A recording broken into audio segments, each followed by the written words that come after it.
Okay, guys. Package from China. Simply says assembly toy set, whatever the heck that means. So, block, Stryfe. Oh, wow, that came really quick. Okay. This appears to be the latest iteration of the Stryfe Select Fire Full Auto Kit. Hopefully we have better results with this one than we did on the Sledgehammer one. I've seen a previous iteration of this kit, and from what I saw, it was very impressive, but I did not see it in its entirety. So let's see what we're looking at here. Okay, seems to be quite an involved kit with lots of little connectors and computer brains. Okay. Got a little display, board, switch plate, potentiometer, a really big screw. Looks like a mag latch, like the mag, not the release, but the actual lock itself. And the cover plate, and some screws and some springs. The pusher, that actually looks like a nice piece. Fairly solid. Pusher assembly. Decent looking motor, looks like a 180. Plug all soldered on. Is that metal gears inside? With a bearing on both sides. Well, that's a nice little touch. Bearings over there, so that ought to be a pretty smooth little operation there. Okay, no instructions included, and there's a lot going on here, so I think I'll have to do a bit of digging to see what exactly goes where and what does what, because there's things here that I don't recognize whatsoever. So, yeah, do a little research, maybe call in some reinforcements, and we'll try putting this in a Stryfe again. So, see you in a minute.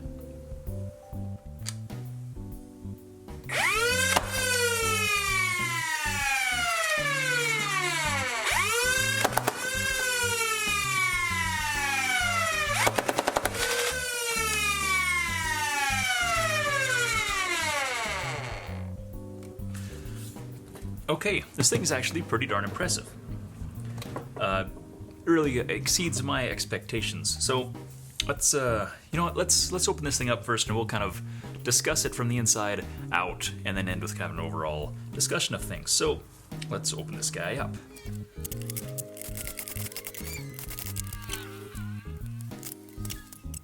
Okay, so foamy. Okay, so when we had this open before, there was boards everywhere and wires everywhere.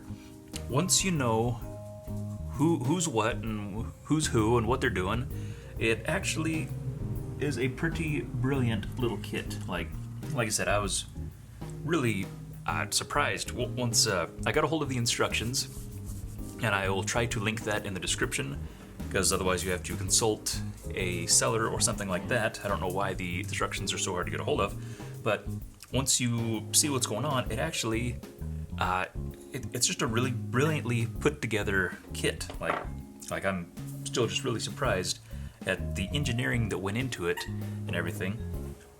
For really, I mean, it's still a toy, but it's just some impressive engineering to make sure this thing works the way it's supposed to.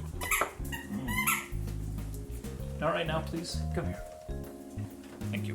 What you have is the pusher assembly is all kind of a single unit, and it's got bearings in there, which is cool. It's got we got a long board that fits in the back. The power comes in one side, and motors wire up to the other, and it's just actually a plug-in. You just there's a little set screw that you loosen up, put the end of the wire in, crank down this set screw, and you're rolling. Which was really kind of surprising to me. Everything else plugs in. The only soldering you have to do is on the motors themselves, and just soldering the leads on there. Everything else is plug in basically, which is really cool. There's apparently some kind of sensory stuff or something inside the pusher housing. I'm not sure how the cycle control works, but that's a different discussion. But you have what is essentially the main power thing. The power comes in and out, and the motors come out. Then you've got a little switch board that fits in here that kind of takes the place of the original mag sensor electrical lock thing, and a new cover plate, a new mag catch thing, which has a little lever up here that trips the world's tiniest little switch right here, which I don't even know if I can get. I'll try to take a picture maybe to see if it'll show up. But this little tiny square thing has a little tiny black lever that moves, and that is the switch. You can kind of see it moving there. There's two more up here underneath this cover, but you have the top of the trigger, this little arm here that was originally part of the lock, instead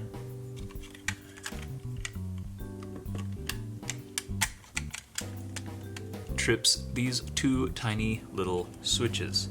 One is the rev switch, one is the firing switch, one or the other, however that works. Just really, really impressive. So the thing must be like MOSFETted to heck and back or something for such a tiny switch to handle the current that these things are able to put out. When I installed this the first time, I just put I just used the stock cage with Rhinos worker wheels as an old setup out of my Marauder Rapid Strike, just because I wanted to play conservative to see how the module and everything itself worked before I risked burning it up, because there had been people having issues with the previous iteration, the 3.3 version, I believe, that was blowing boards and stuff like that. So I wanted to make sure I was able to test the abilities of the kit itself before I decided to see how far or how much power the kit could handle. Now I had left the rev switch in here just as a safety, since it is a single trigger operation.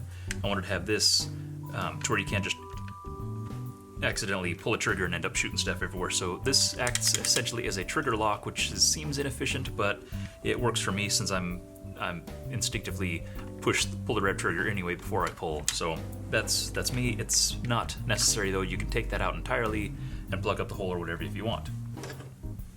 You have a little control set up here that has a 5-way switch. 5-way switch meaning it looks like a single push button, but it pushes in, it pushes down, it pushes up, it pushes left, it pushes right.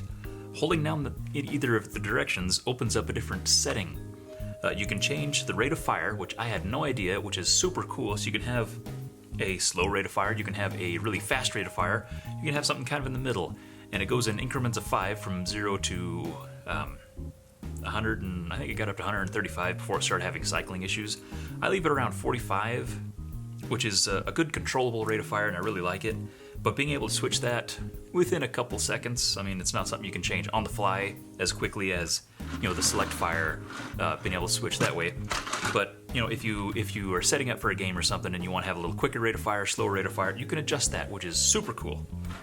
And it doesn't just change the speed of the motor, it actually cycles. It doesn't just, crank her around slower. The cycles are just as quick, usually, but it's like, rotation, rotation, rotation, instead of just like a consistent rear kind of thing like you have on the rack and pinion type setups. This crank and rod deal is a lot more precise, and I don't know if there's some sensor thing in there. It's a whole made together unit that's got the magic inside, obviously, because that's how it works. I don't know how it works, but it works well, and that's okay. You also have this display here, which not only gives you the readout for what options you're setting. It's very basic. It's just a one of those 7-segment or whatever, 3 digits. But it also is a voltmeter. It also is a ammo counter. It does count up. That's the only setting it has. It just counts up, and it resets when you push the mag release. So whether you're inserting a mag, taking a mag out, or whatever, it will always reset. It does seem to go up indefinitely from what I've seen. It'll go up past 100 or whatever before you take a magazine out. It doesn't, like there's these other boards that I haven't talked about yet. Up here they have sensors that I assumed were, were part of the ammo counter. I don't actually know what they do. I haven't figured that part out yet.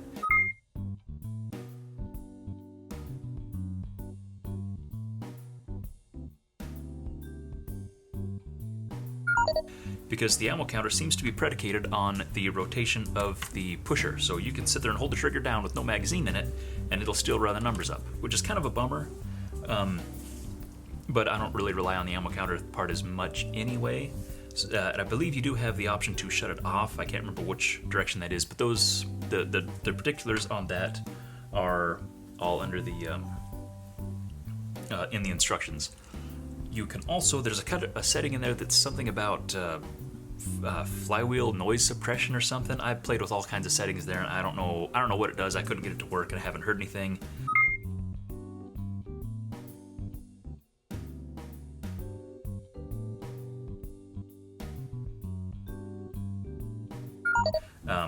So that's not really an issue to me. It doesn't really take it away from anything. It's just kind of like there's a setting here that I don't know what it does, so whatever. I'm currently running near rhinos and Cyclone flywheels in a containment crew cage, and I haven't had any issues with the board wanting to burn up or anything like that. So, no, really surprised. I ran this in a war, kind of a family game over the Memorial Day weekend, and thought I was running it pretty hard, and didn't have any issues with it. There is one thing that I'm not a computer guy. Once in a while, it gets confused, and sometimes sometimes the counter will get a little weird, and it does something I don't understand. But I think that might be because I bump it and it goes into a different setting that I don't know about. Sometimes it'll want to keep cycling. I don't know if that's an issue with the switches or if it's something with the computer thing. But sometimes it gets confused. It did a weird thing over the weekend where instead of revving up and then firing at the end of the trigger pull, you'd rev up when you pulled it, and then as you let the trigger go, it would fire, regardless of the setting you have it on, whether it's single burst or full auto. When you go full auto, of course, when you let go of the trigger, it would just go crazy. But moving the trigger around and playing with that straightened it up, and then I did what you expect to do. And if you have electronic issues, you turn it off and turn it back on again, right? I'm not an electronics guy, but I've heard that, and that seemed to straighten it up. Any issue I've had with the thing acting funny or whatever, I've been able to cure with just resetting it, is by just turning it off, turning it back on. But the on-off switch is the mag release, basically. When you let's see, can we plug this guy in? To turn it on, you push the mag release, and basically the reset button becomes the on switch, off switch. So you hold it down until it starts to do things. It's usually like 4 seconds, 5 seconds or something. But it will load. It'll give you here a number, usually goes like in fives or whatever, and it goes 0 to 100. Once it reaches 100, it means it's loaded. As far as the programming and magical computer brains going on there, it'll reset to 0 as the ammo counter, and then I don't know if it'll work without the. There's a very short lead that connects the switch here on this side of the shell, which I guess I should mention. This is single fire. Halfway through is 3-round burst. All the way over is full auto. It's easy to switch between like that. There is a little board on the back that houses the switch. Then there's a little lead that comes off to this guy. But in order to have it hooked up, you can't really separate the shells very well. So we'll see if it works on its own. So.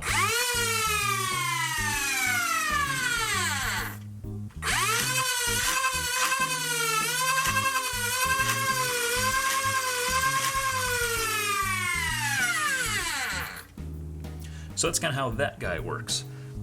As far as the actual practice of the kit, I don't know what the differences are with from the 3.3 or whatever, the previous version versus the 6. I don't know why there's such a big jump. I do know there's a lot of issues with the previous one. I haven't heard from anybody else having issues with this version of the kit. It's a little complicated in that it's got this control thing up here, which doesn't really. I don't really need that personally. It's not like, oh, it's got that cool thing over here, so I'm sold. It's more of, I guess it's easier, instead of having the 3 buttons that we had before, or a different kind of switch, everything is neat and orderly. Everything is relatively easy to understand. like I said, it's just a brilliantly engineered little kit. It's really, in my opinion, far better than we deserve for what it is. Price-wise, I guess I have to tell this story. When we had our little backyard war for Memorial Day, then we were setting things up, and my wife said, "Hey, where's my gun?" And I said, "I don't think you have one." And she says, "Well, I'm going to steal yours." And she stole this one. And so I put it on single fire because she gets kind of heavy on the trigger sometimes. And having a single trigger operation with select fire, she had a good time with it. She's not crazy about NERF, but she wanted to steal my magazines and then shoot me. But I asked her later, what did you like about it? And she says, "I like that I can just pull the trigger and not have to worry about anything. It didn't jam, it didn't act up, she had no problems with it." And so this is actually, I'm probably going to build this for her later. She wants a fancy paint job and a little cosmetic work and stuff. So yeah, the fact that she enjoyed it so much kind of reinforces the quality and the features and everything to me. I also showed my dad, and he played with it, and he says, "I need one of these. How much does it cost?" And I said, "Well, they're usually around about $50. And he says, "Well, maybe I don't need it quite as much." So it is really for it's $50. It's one of those things where it's not like, everybody should go around out and buy one. But if you want these features, if you want the select fire, if you want all these things here, then it's a good deal. And in my opinion, it's worth it because there's a lot of electronics in here. There's a lot of wire. There's a lot of stuff going on. The print quality is pretty darn good. The fit is really good. Installation was a piece of cake. It took maybe like 15 minutes, honestly, to install it. It took less time to install this than it did to figure out what the heck was wrong with that sledgehammer kit that I played with a couple weeks ago. So you do have to do a little bit of trimming. There's the rib that runs across the top where this thing's sitting that the original pusher rides on. You do have to trim that off. You do have to trim off a little bit right in here for the board. That's all explained in pretty decent detail. I mean, not nice clear photographs anyway in the instructions. There wasn't really anything confusing in the instructions. There wasn't a whole lot of words, a lot of just pictures and stuff mostly. But everything was clear to me, and I had no idea what the heck any of these things were. This board down here fits in place of the original wire cover thing. This board here just kind of lays over the top and plugs in essentially to some spots on the shell. Let me do this without dropping the screws out.